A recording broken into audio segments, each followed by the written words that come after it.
Hey guys, welcome back. So I think what I'll do is I'll just go ahead and combine 3 and 4 together in just one big video. That way everyone can be caught up. So we're going to jump back to session 3. Session 3 was mainly just a big downtime for the three of us to kind of role play with each other and get ready for session 4. So we started off with Blaze's father, finding out that Blaze's father was dead. And we spent the evening at his place trying to figure out more information, although we really couldn't find much. We did like somewhat of a small funeral for Blaze's father. We couldn't find his body, so if he's really dead, I mean, I think he's dead as a player, but who knows? Maybe he did survive. Maybe these people took him. We also got to hear Quinn sing, which was really cool. I really enjoyed the song, and I thought Hark had switched some of the words up. Very fitting for not only the moment, but I think for our campaign too. So when talking to Bartimaeus in session 3, right around the beginning, Sarun had offered to give his amulet back, the amulet of Sinlyn that he had found in the Temple of Locks back in session 1. And come to find out that Bartimaeus had actually intended for Sarun to have the amulet. And what it does is it allows him to feel the presence of God. So if there are gods walking around, he'll be able to detect that and be able to feel their presence, which I think would be really, really awesome. Being that Sinlyn is the god of order, so I think Sarun sees her as like a god worth worshiping. So I don't think he hesitated whenever he put the amulet on. I think he put it on as more of an act of thanks to Bartimaeus. And now that if they see any gods roaming around that are trying to maybe take them down or maybe can offer some aid, they'll have that ability. So I think that'd be really cool to see how that plays out in the future.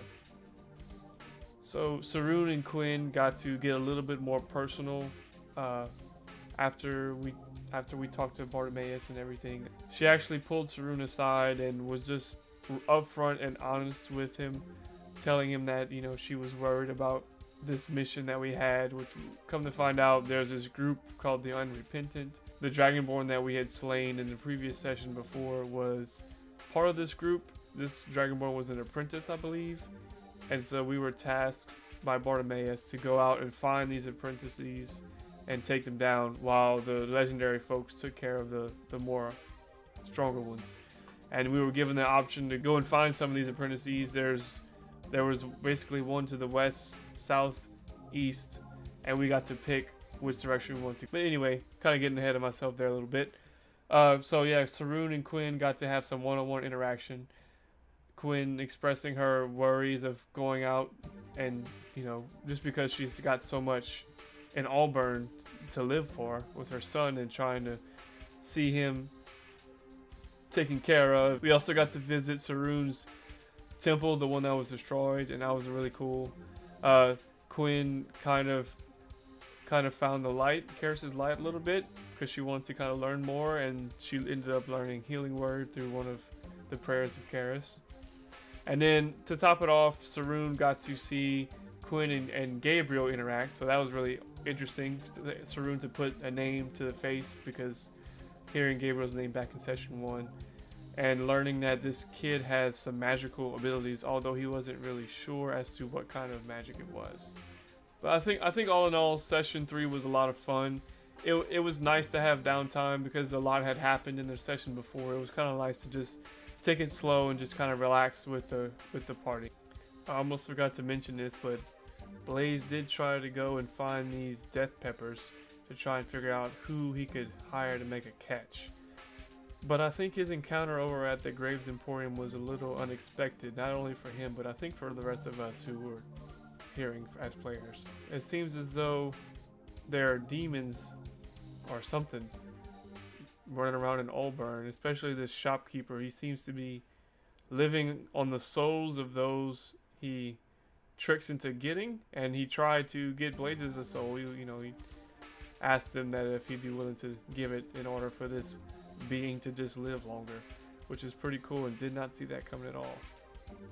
So before our session ended, we decided that we were going to be traveling west to the Fairbynot Forest, And just before it ended, we had went to the market, or Blaze did, went to the market and got us some supplies and some weapons and better gear and stuff for the journey ahead. I believe it ended, when session 3 ended, we were on our way to go see some kind of boatman or something. We were going to have to pay a fine to cross the water to get to the forest. And session 4 is right where that picked off. We had just paid a silver coin, I believe, to get across the river to get over to the forest. Not long after we got there, Blaze started singing this song, either a song he made up or a real song about the Doom Guard and about Skullco and the Doom Guard, which is really really funny. Andrew had told us that during specific parts of the song, he'd want us to have us interject because the words were going to sound like he was saying something else a little more inappropriate.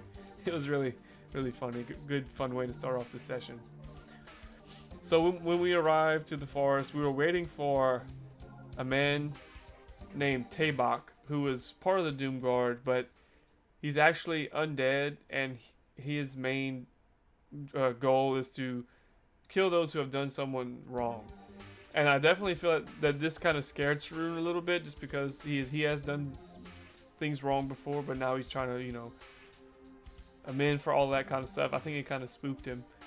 And when we actually met Tabak, he was kind of spooky. You know, he was an undead man with, I think one of his sides of his face was like exposed, and you can see his teeth. And he talked in kind of like this dark, deep, ominous voice.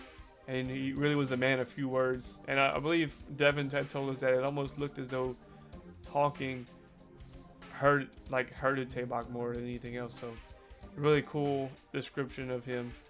All in all, he reminded me a lot of Spawn.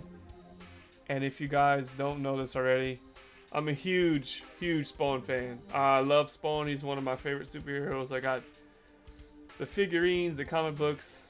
Spawn's really awesome. So just thought I'd put that out there. Because Tabak reminded me a lot of Spawn.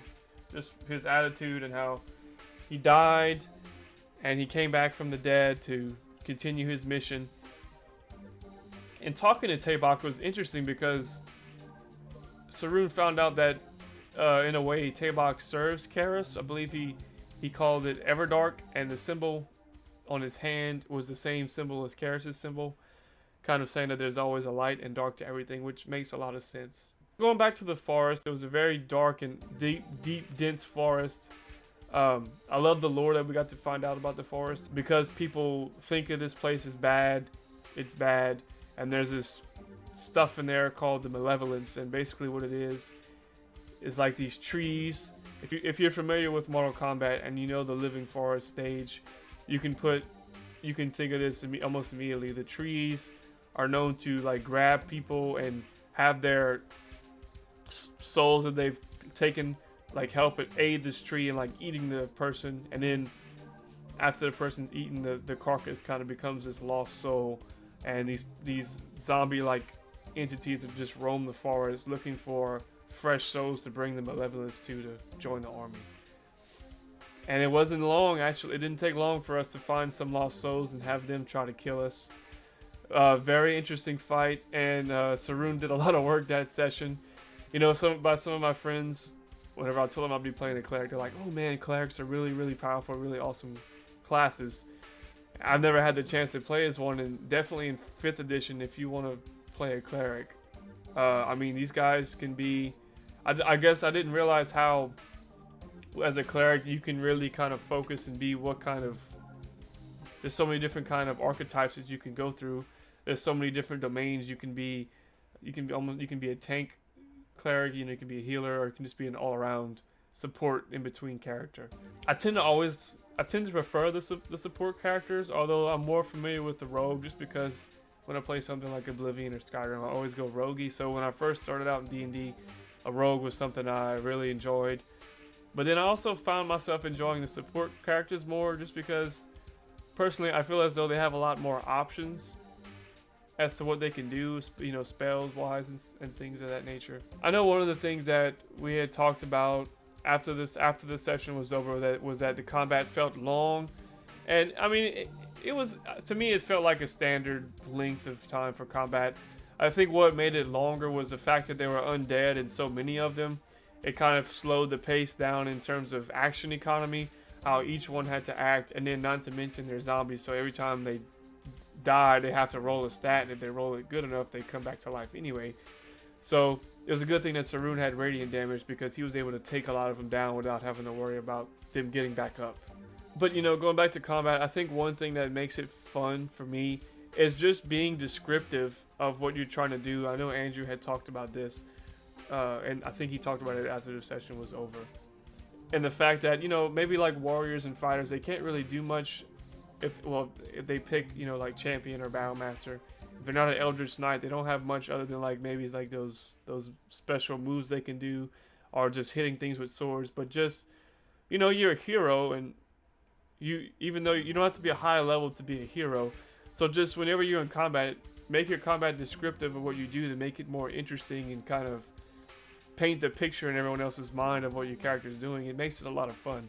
And having Andrew describe Blaze, you know, like throwing his sword aside and having his glaive spawn in his hands and then stabbing the glaive into the ground, running, having the glaive appear as he's like thrusting into a lost soul. It's cool. It adds a lot of flavor and it makes it a lot of fun. That's just my 2 cents on combat. So after the combat, we threw some more banter at each other again, which was a lot of fun. And for some, I don't know what it was, but whenever we were talking about having a name, Tabak had mentioned we need to have a name for our group. That way our legendary status could flow from that. During that point in the session, we kind of started throwing a lot of banter at each other. And to me as a player, I really felt that bond between the three of us. I don't know how to explain it. It's just kind of like this little click that happens when I'm playing role-playing games. Whenever I feel like, yes, our party, I feel like our party's like together. I feel like we're family. And I really had that feeling whenever we were shooting this shit back and forth, talking about, you know, Blaze's bitches, as he called it, wanting our group name to be, which is, Andrew, that was really funny. So not long after us walking in the woods after our fight and talking to Tabak a little more, we ended up camping for the night, and we woke up to this really cool dream puzzle situation. I really liked the interaction we had between us trying to figure out the 3 pictures, and the way the puzzle worked was that they had these orbs of light, and if you would bring the orb of light to the picture and like put the orb on the photo, on the painting, the picture would move to give you a little bit more information. And the more and more we did this, the less amount of orbs we had and the more amount of paintings there were to kind of choose between. So I really liked that idea of being able to get answers but not being able to get all the answers. I found it a fun way to kind of pick and choose what do you think is more important to look at over others. I also think too that having the opportunity to learn about the bad guys, well, I guess I should have said this before the whole dream thing. We're going to find these bad guys that work for the unrepentant, and in the dream we got the opportunity to learn about Lake and Thresh, which was 2 of the unrepentant people that we're looking to find. The apprentice that is with them that we're here to hunt down is actually a young girl, and we found out that the young girl has actually been with these 2 guys for a long time. We see that the kids look as though they've been beaten and starved and kind of conditioned into the way they are now. With this information, and even before, just being that the one we're looking for is a young woman, I feel as though Sarun wants to kind of maybe bring this woman to the light, this girl to the light, kind of have her have a change of heart similar to he did when he was younger. And with this information, kind of seeing their past, seeing that they were kind of mistreated at a young age, it's going to be hard to convince them just because it's all they've known their whole life. And, you know, if you're conditioned at that young of an age to do these kind of things, and it just makes it all that more easier to follow that way of life. But I definitely see Sarun trying to convince these people that maybe they're not all that unrepentant. Maybe they can find some repentance deep down inside of them if they just look through all the darkness hard enough. Well, guys, I think that's it for me. I'm sorry again for kind of being a little delayed with Log 3, and school for me will settle down a little bit. I don't have another exam until next month. I've got 2 exams next month, so maybe you'll see me disappear for a little while during the month of March, but I'll try to be as active as I can to give you guys my input on as much as I can. So yeah, that's it for me, guys. Thank you guys for watching. Take care and have a great week.